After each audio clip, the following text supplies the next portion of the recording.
حي على الصلاة.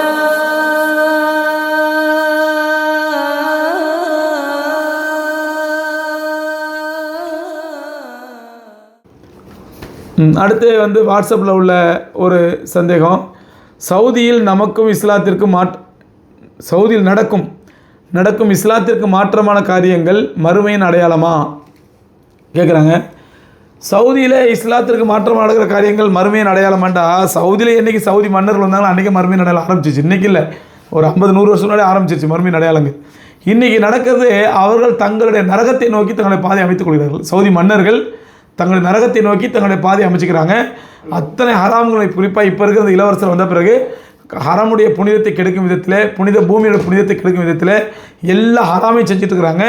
அல்லாஹ் தான் நல்ல புத்தி கொடுக்கணும்.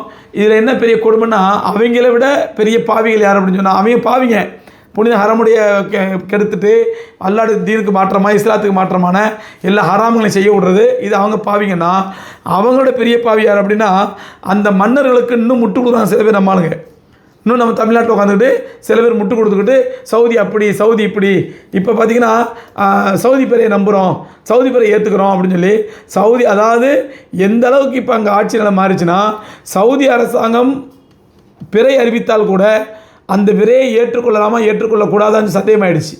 எந்த அளவுக்கு சொன்னால், எல்லாமே அமெரிக்காவும் யூதர்களும் என்ன சொல்கிறாங்களோ அதை அப்படியே செய்கிறாங்க. அப்போ அமெரிக்காவே இன்றைக்கி பிறை அப்படின்னு அறிவிச்சு விட்ருவான். நீ பிறை இல்லைன்னா பிறை இல்லைன்றுவான். அந்த அளவுக்கு அமெரிக்காவுடைய யூதருடைய அடிமையாக மாறிப்போன சவுதி எந்த விதத்திலும் நம்ப தகுந்தவர் அல்ல. ஒரே விஷயம் என்னன்னாக்கா, புனித 2 ஹரம்களும் அவன் கையில் மாட்டிக்கிச்சு.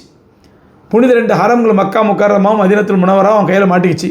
அதனால் நம்ம அங்கே போவேன்றது வரவேன்றது. அந்த ஹரம்கள் மட்டும் இல்லைனா அவங்கள நாய் கூட சீட்டாது. அந்த அளவுக்கு மோசமான ஆட்சியாளர்லாம் இன்றைக்கி மாறிட்டு வராங்க. துவா செய்வோம், அல்லாஹ் அவங்க நல்ல புத்தி கொடுக்கட்டும். கண்மணி நாயகம் ஸல்லல்லாஹு அலைஹி வஸல்லம் காலத்தில், சத்திய சஹாபாக்கள் காலத்தில் எப்படி புனிதமான ஹரம்கள் இருந்துச்சோ அந்த ஹரம்கள் மீண்டு வருவதற்கு நம்ம எல்லோரும் துவா செய்வோம். நம்மளுக்கு கடமை துவா செய்வது உலக முஸ்லீம்களுக்கு கடமை. எல்லோரும் துவா செய்வோம் இன்ஷா அல்லாஹ்.